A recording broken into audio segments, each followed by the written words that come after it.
In 1894, the longest wharf in the world was not in New York. It was not in San Francisco, not in Liverpool, not in Hong Kong. It was in Santa Monica, California, a town of barely 3,000 people clinging to the bluffs above the Pacific.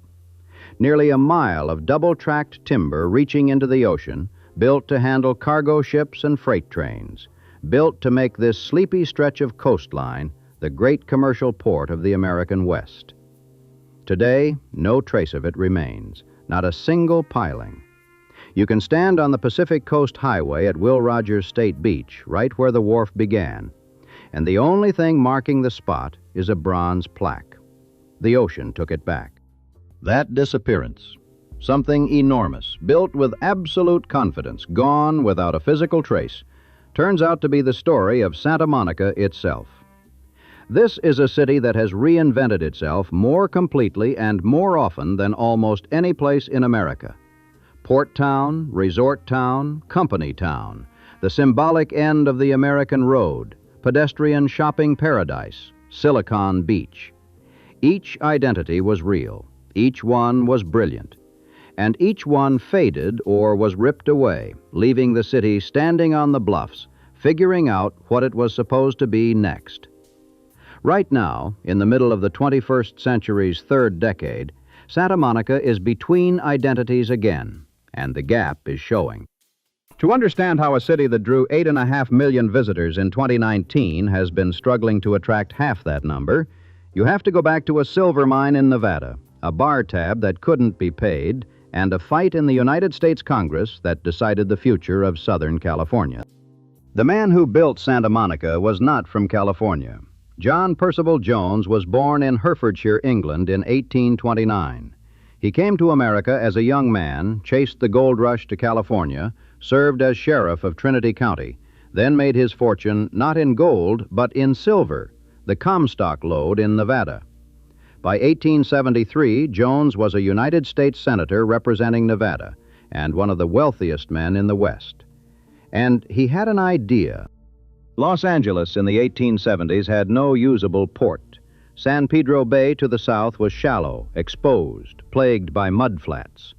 Jones saw an opportunity. He came to the coast, looked at the wide crescent of Santa Monica Bay, and decided this was where the port would go. In 1874, he purchased 3/4 of Colonel Robert S. Baker's ranch, a sprawling parcel of old Mexican land grant territory, for $162,500. Together, Jones and Baker platted a town. They laid out avenues named after western states, Montana, Colorado, Oregon, Nevada, and numbered the cross streets. The first residential lot sold for $300. Within 9 months, 1,000 people had arrived. Jones built a railroad, the Los Angeles and Independence, to connect Santa Monica to the city 20 miles inland, and he built a wharf out into the bay. Jones kept the finest plot for himself, the corner of Ocean Avenue and Nevada Avenue, right on the bluff above the water. There in the late 1880s, he built a 3-story Victorian mansion with 17 bedrooms, turrets, chimneys, and a wide veranda facing the sunset. He called it Miramar, Spanish for view of the sea. His wife, Georgina, planted trees along Santa Monica's streets and tended a rose garden on the grounds. And sometime around 1879, a story unfolded that would leave the city its most enduring landmark. An Australian sailor, no one recorded his name, came ashore in Santa Monica and drank more than he could afford at a local saloon. When the bill came, he had no money. What he did have was a sapling he had carried from Australia, a Moreton Bay fig. He gave it to the bartender. The bartender, having no use for a tree, passed it along to Georgina Jones's gardener, who planted it in the yard at Miramar. That tree is still there. It is 80 feet tall. Its canopy stretches 120 feet across. Its aerial roots descend from the branches and grip the earth like fingers. It was designated a Santa Monica Historic Landmark in 1976. It has outlasted the mansion, the senator, the hotel that replaced the mansion, and every single era of the city that grew up around it. A sailor's unpaid bar tab is the oldest living thing in Santa Monica. For a few years in the 1890s, it looked like Jones's port vision might actually come true. Collis P. Huntington, the president of the Southern Pacific Railroad, saw the same opportunity Jones had seen and decided to build something enormous. Huntington partnered with Jones and began constructing a wharf just north of Santa Monica Canyon. Not a modest fishing pier, but a full-scale commercial port. When it opened in 1894, the long wharf measured 4,720 feet, nearly 9/10 of a mile, with double railroad tracks running its entire length. Ships pulled alongside to load and unload cargo. Lumber from the Pacific Northwest arrived on the wharf and fed the building boom across Southern California. Huntington christened the operation Port Los Angeles. The ambition was staggering, but so was the opposition. The Los Angeles Times publisher Harrison Gray Otis and a coalition of business leaders saw exactly what was happening. Huntington controlled the only rail access to the Santa Monica waterfront. If the port went to Santa Monica, Huntington would have a monopoly on every ton of freight entering and leaving the city of Los Angeles. The coalition rallied behind California Senator Stephen M. White and coined a name for their campaign, the Free Harbor Fight. They wanted the port at San Pedro, where competing railroads could reach the water. The fight lasted 7 years and went all the way to Washington. Huntington used every tool available to him, including, it was widely alleged, bribery. The Senate Commerce Committee voted 9-6 in favor of Santa Monica. It looked like Huntington had won. Then Senator White took the floor for a marathon speech laying out the case for San Pedro, the engineering evidence, the monopoly risk, the public interest. A 5-member commission was appointed to render a final verdict.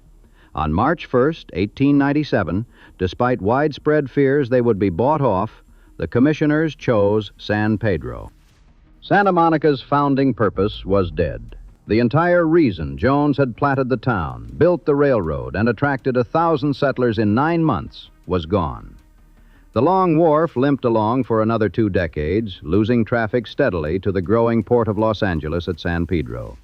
Landslides buried the railroad tracks below the bluffs. Maintenance costs mounted. By 1920, Southern Pacific officials ordered the wharf dismantled. By 1921, after 27 years, it was gone. Today, the site is California Historical Landmark number 881. You would never know a mile-long pier stood there. But here is the thing about Santa Monica that makes it different from every other city that lost its founding industry before it had really begun. It didn't decline. It pivoted. And the pivot was, in its way, more interesting than the port would have been. What happened was the piers. With commercial shipping gone and the long wharf rotting, Santa Monica's waterfront became something else, a pleasure destination. In September 1909, after 16 months of construction, the Santa Monica Municipal Pier opened at the foot of Colorado Avenue. It was 1,600 feet of concrete extending over the water, and its original purpose was not remotely glamorous. It was built to carry a sewer pipe far enough offshore that the effluent wouldn't foul the beach. But thousands of people showed up on opening day for band concerts and swimming races, and the city realized almost immediately what it actually had. The timing was perfect. Electric trolleys had begun running in 1896, connecting Santa Monica to Los Angeles, and the Pacific Electric Railway's extensive red car network made the beach an easy day trip for hundreds of thousands of Angelinos. The population of Santa Monica, which had been barely 1,500 at the turn of the century, jumped to more than 7,000 by 1910. The city was still agricultural in patches, flower fields, barley, beans, but the balance was shifting fast toward tourism and recreation. New residential subdivisions sprouted, bathhouses opened, hotels went up along the ocean. Within a few years, amusement piers were sprouting up and down the Santa Monica and Venice shoreline. At one point, there were 6 of them in Santa Monica Bay alone, competing owners commissioning ever larger roller coasters and ever wilder attractions. The man who would transform the municipal pier was Charles Loof, who had made his reputation building Coney Island's first carousel in Brooklyn in 1876.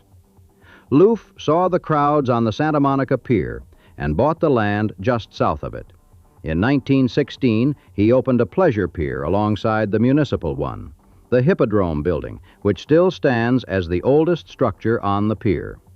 A 60-foot wooden roller coaster called the Blue Streak Racer with 3,600 feet of track, a fun house, bowling and billiards rooms, Wurlitzer organs, a hand-carved carousel built in 1922 by the Philadelphia Toboggan Company and featuring 44 painted horses was installed inside the Hippodrome.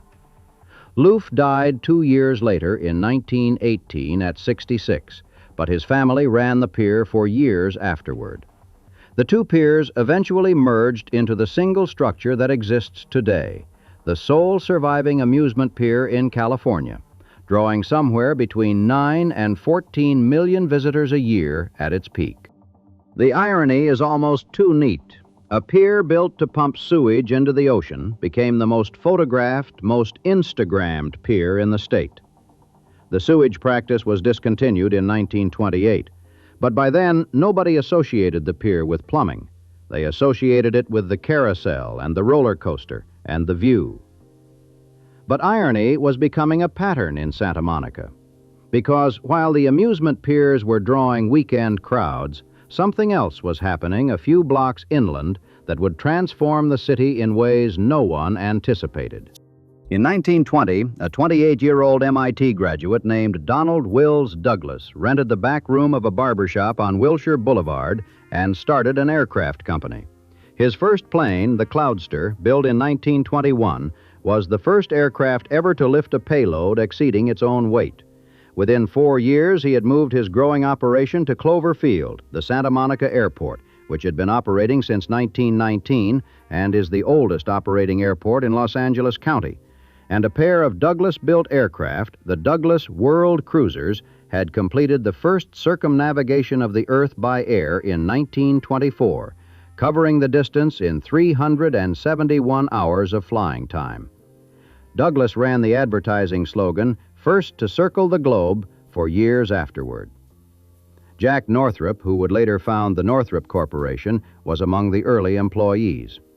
The Santa Monica complex grew so large that the mail girls delivered intra-company correspondence on roller skates. Within 5 years of its founding, the company was building about 100 aircraft annually. By the 1930s, Douglas Aircraft was building commercial planes for Trans World Airlines, Howard Hughes's airline, and the growth was accelerating. Then came the war. After Pearl Harbor, the federal government leased Clover Field from the city to protect Douglas's operations, and the factory shifted entirely to military production. The numbers are almost hard to process. At its peak, the Santa Monica plant alone employed 44,000 workers running 3 shifts, 24 hours a day, 7 days a week.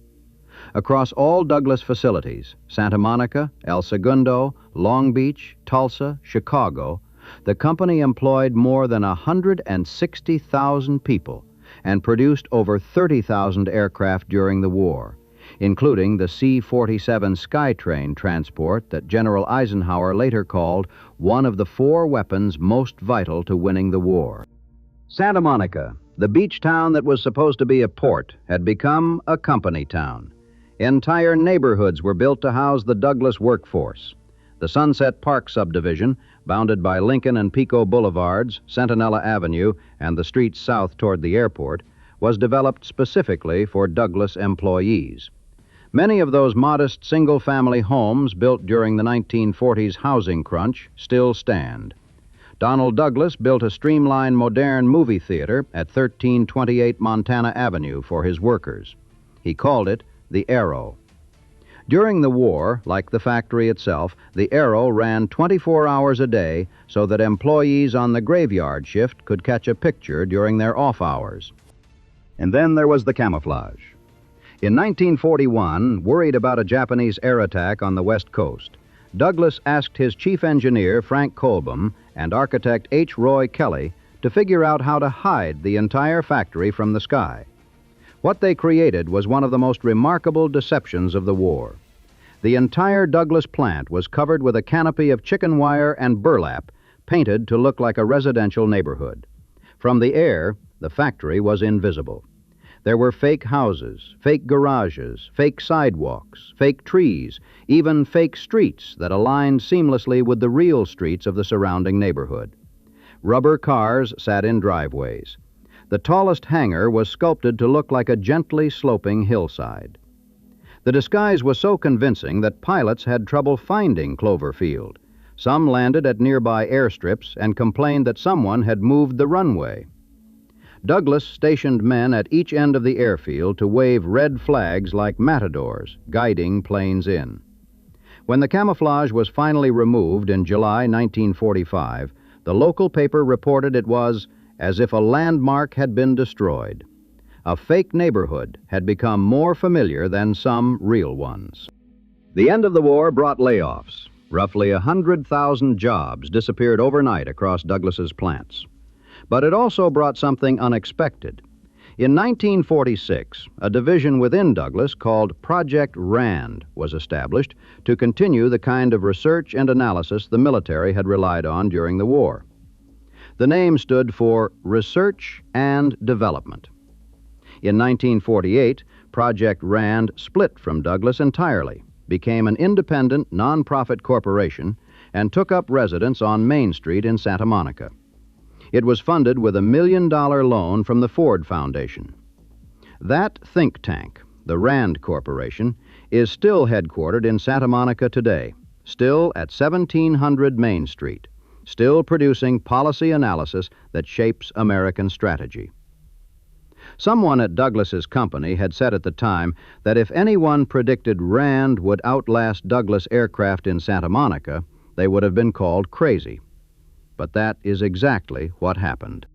Through the 1950s, Douglas continued to build propeller-driven airliners at Clover Field, the DC-6, the DC-7, planes that could carry 110 passengers at 400 miles per hour for more than 5,000 miles. But when the jet age arrived, everything changed.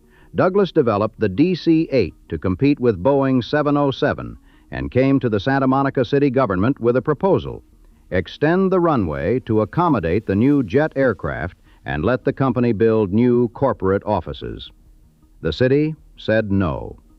It is one of those decisions that reverberates for decades. Douglas shifted jet manufacturing to Long Beach. Research, development, and missile work continued in Santa Monica for a while, but the center of gravity had moved. In 1967, Douglas merged with McDonnell Aircraft. By 1975, operations in Santa Monica had ended entirely. By September 1977, the entire plant at Clover Field had been razed to the ground, leaving only a large vacant dirt lot where 44,000 people had once built the planes that helped win a world war. The Aero Theater, Donald Douglas's movie house for his workers, survived. It was renovated starting in 2003 by the American Cinematheque and reopened in 2005 as an art house cinema. It still shows films on Montana Avenue. And the fig tree at the Miramar, of course, kept growing. Meanwhile, something else had happened to the Miramar itself. Senator Jones died in 1912, and his widow sold the estate to King Camp Gillette, the inventor of the safety razor, for $77,500. Gillette leased it to a military academy. In 1921, it was sold again to a hotelier named Gilbert Stevenson, who converted the Jones Mansion into the Miramar Hotel. A 6-story wing was added in 1924 for guests who wanted to stay a month or more. Greta Garbo, freshly arrived from Sweden, was among the long-term residents. Jean Harlow dined there. Betty Grable sang in the lounge. By 1932, the Great Depression forced another sale, and the original Jones Mansion, the 17-bedroom Victorian with the turrets and the veranda, was torn down and replaced with bungalows, a swimming pool, and more modern buildings. A 10-story tower went up in 1959. Cary Grant and Doris Day filmed scenes from That Touch of Mink in the pool. The mansion was gone, but the tree, the bartender's tip, the sailor's apology, stood exactly where it had been planted, now shading a hotel driveway instead of a senator's front lawn. And Santa Monica had already found yet another identity, one that arrived not by sea or by air, but by asphalt. In 1936, U.S. Route 66, the Mother Road, 2,448 miles of highway stretching from Chicago through 8 states, was formally extended from its previous terminus in downtown Los Angeles all the way to Santa Monica. But that extension was not inevitable. For nearly a decade after the route was created in 1926, it ended ambiguously in downtown Los Angeles.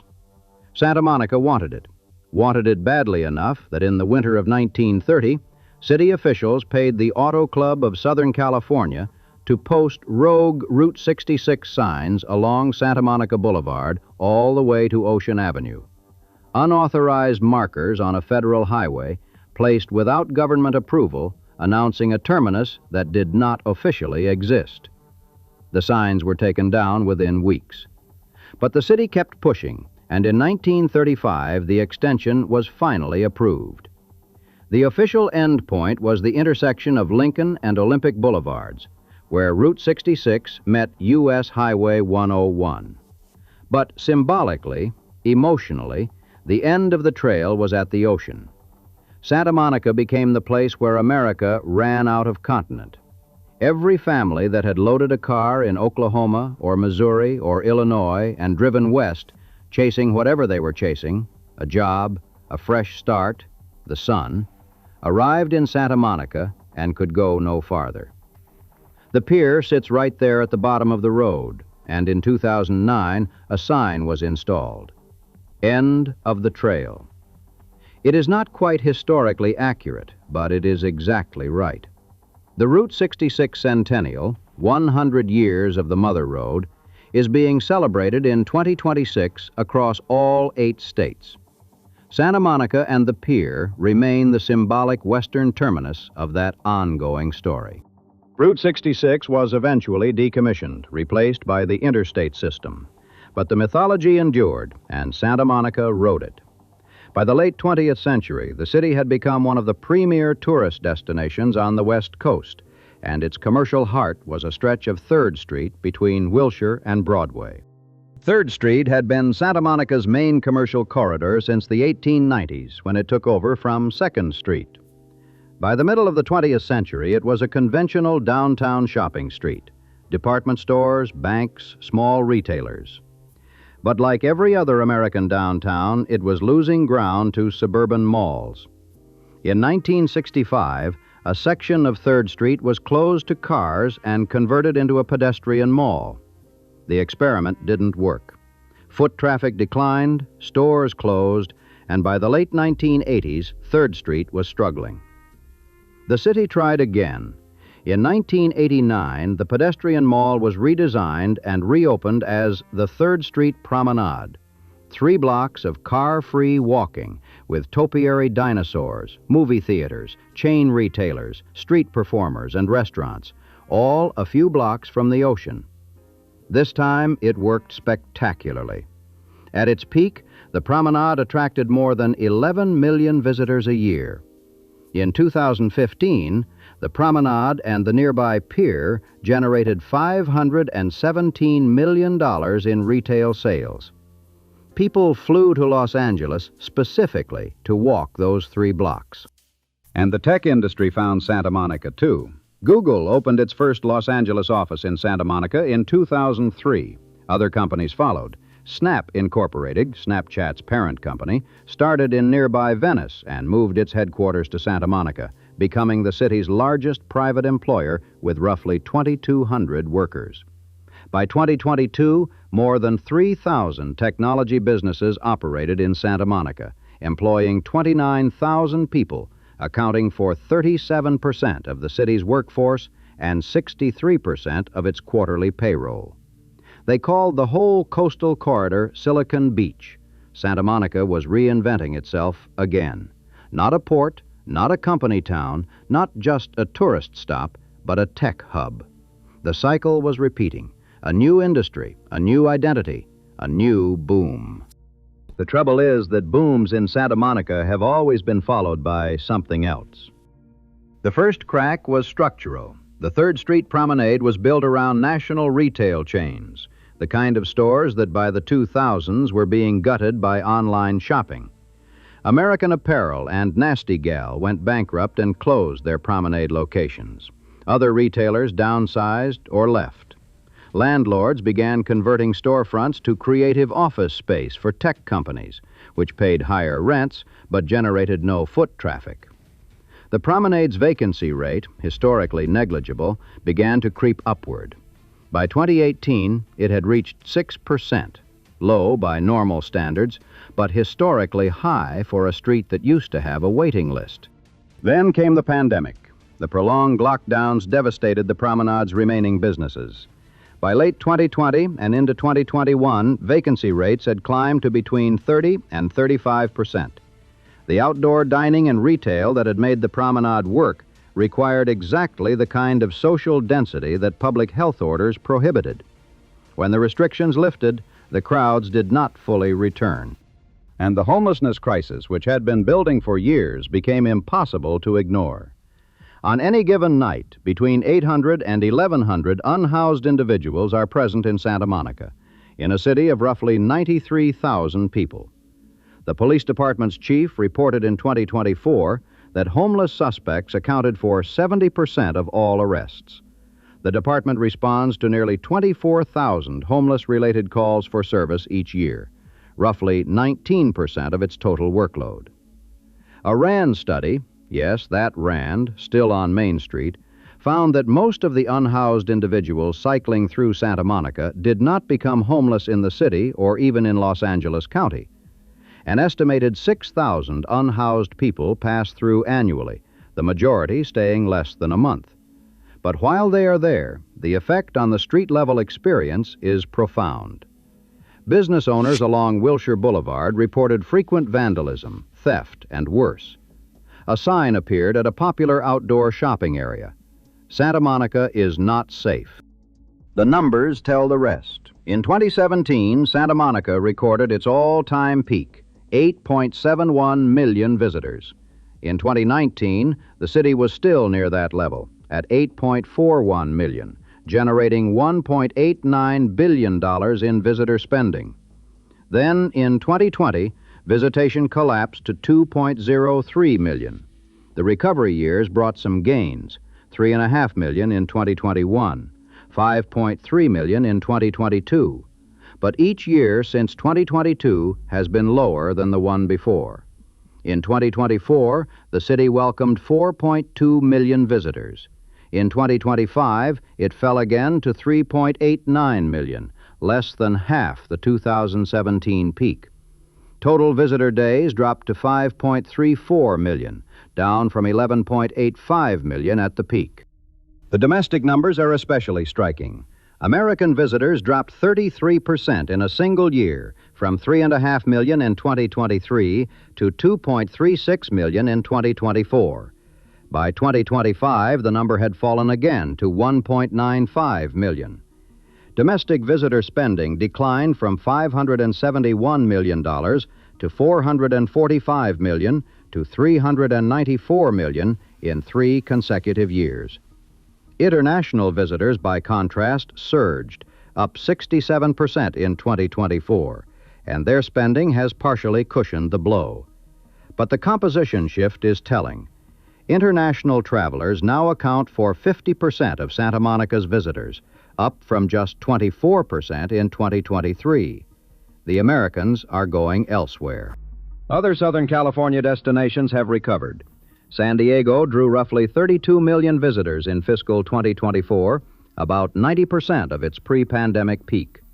Santa Barbara hosted 6.5 million visitors in 2023, matching or exceeding pre-COVID levels. Even neighboring West Hollywood reported 4.9 million visitors in 2023, 4% higher than 2019. Santa Monica remains stuck at roughly half its former volume, the only major coastal destination in the region that has not found its way back. There is another number buried in the tourism data that tells its own story. In 2025, 88% of all visitors to Santa Monica were day visitors, people who drove in, walked around, maybe ate lunch, and left without spending a night. That figure was 84% in 2024 and 77% in 2023. The city is increasingly a place people pass through rather than stay in. And the economics of day visitors versus overnight guests are punishing. An overnight visitor spending on a hotel room generates the transient occupancy tax, 15% of the room rate, 17% on short-term rentals, that makes up a huge share of the city's budget. A day visitor buying a coffee and a taco barely registers. The tourism industry accounts for an estimated 56% of Santa Monica's general fund revenue. The city's fiscal future depends on people checking in, not just stopping by. The 3rd Street Promenade, that symbol of the 1990s reinvention, now carries a 30% vacancy rate. H&M, which opened in 2008, has closed. The AMC Theater is gone. Doc Martens and It's Sugar recently departed. A DJ was recently observed playing to an almost empty crowd at Santa Monica Place, the luxury mall across from the promenade. The city has launched a $3 million revitalization fund and approved a public drinking zone and entertainment district on the promenade, hoping alcohol might accomplish what retail could not. Meanwhile, the airport, Cloverfield, the place where Donald Douglas tested his planes, where the world cruisers took off to circle the globe, where 44,000 workers once built bombers under a fake neighborhood, is closing. On December 31st, 2028, Santa Monica Airport will cease all aviation operations, permanently. A 2017 consent decree between the city and the Federal Aviation Administration, ending decades of litigation, set the date. The 227-acre site will become a park. Approximately 350 aircraft must relocate. The runway where the DC-3 first rolled, General Eisenhower's indispensable weapon, will become green space. The city fought for decades to shut the airport down, citing noise, pollution, and safety concerns. The residents who lived at the end of the runway wanted it gone, and they won. It is a defensible decision. The health studies were real. The noise was real. But there is something about it that rhymes with everything else. The city that was built for a port tore out the port. The city that was built by an aircraft factory tore down the factory. And now the city is closing the airport where the factory stood. Each removal was reasonable. Each one also severed a physical connection to the thing that had made Santa Monica what it was. The politics of Santa Monica over the past 45 years have been a story of control, specifically of residents asserting control over what their city would and would not become. In April 1979, voters approved what was widely regarded as the strongest rent control law in the country, amending the city charter by a margin of 54 to 46%.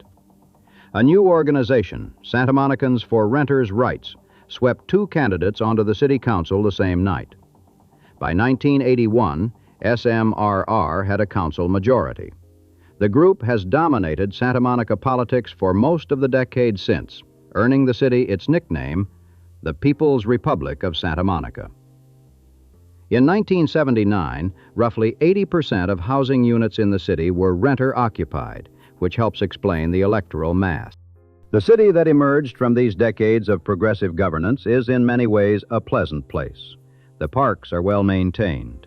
Tongva Park, a 7-acre green space with views of the Pacific, opened in 2013. The bike lanes are extensive. The Expo Line light rail arrived in 2016, connecting Santa Monica to downtown Los Angeles.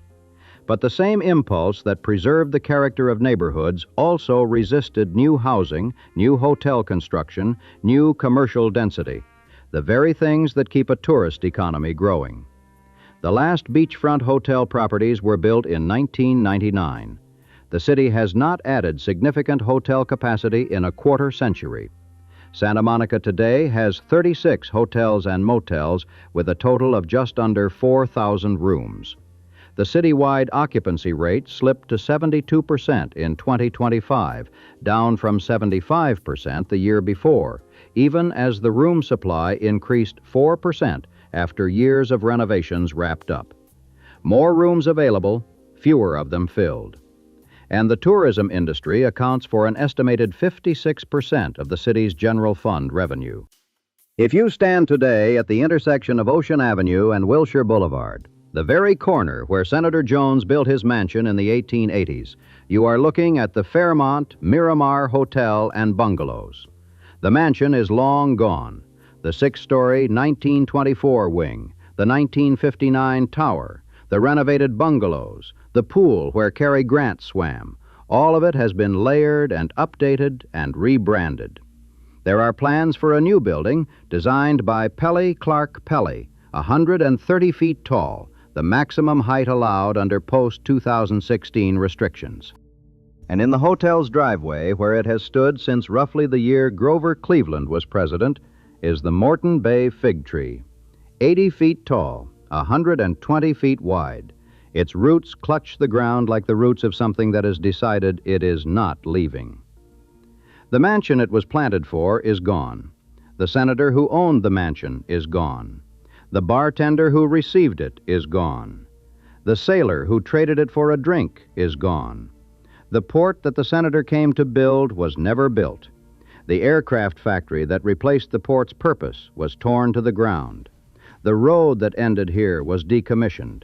The stores that lined the famous promenade are closing, one by one. The tree does not care. It is a Ficus macrophylla, native to southeastern Australia, and it is doing what Ficus macrophylla do, which is grow. It drops its ornamental figs every April. It has been growing through every era of Santa Monica's history, through the Long Wharf and the Free Harbor fight, through the trolley cars and the pleasure piers, through Douglas Aircraft and the Camouflage neighborhood, and Rand and Route 66, and rent control, and Silicon Beach, and the pandemic, and the 30% vacancy rate on 3rd Street. It was not supposed to be here. It arrived because a man drank more than he could pay for, and someone was kind enough to plant what he left behind.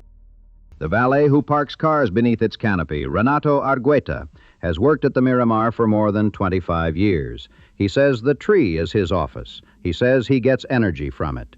The gardeners tell him the tree is in great health. Santa Monica has lost its visitors before and found new ones. It has lost its industries and invented new ones. It has lost buildings, wharves, railroads, runways, and entire neighborhoods, real and fake, and it has kept going. Whether it will do so again is not a question anyone can answer from the outside. The city has always had this quality. The thing it becomes next is never the thing anyone predicted. But the tree will be here. It has been here longer than anything else. It will be here after whatever comes next. It was paid for, originally, with a debt. A sailor who owed more than he had, who gave away the only thing he was carrying. The whole city was built on a similar kind of wager. A silver senator betting that a bay could become a harbor. A young engineer betting that a barbershop could become an aircraft company. A city betting that if you close a street to cars, people will come on foot. Some of those bets paid off, some didn't. The tree, which was no one's bet at all, is the one thing that endured.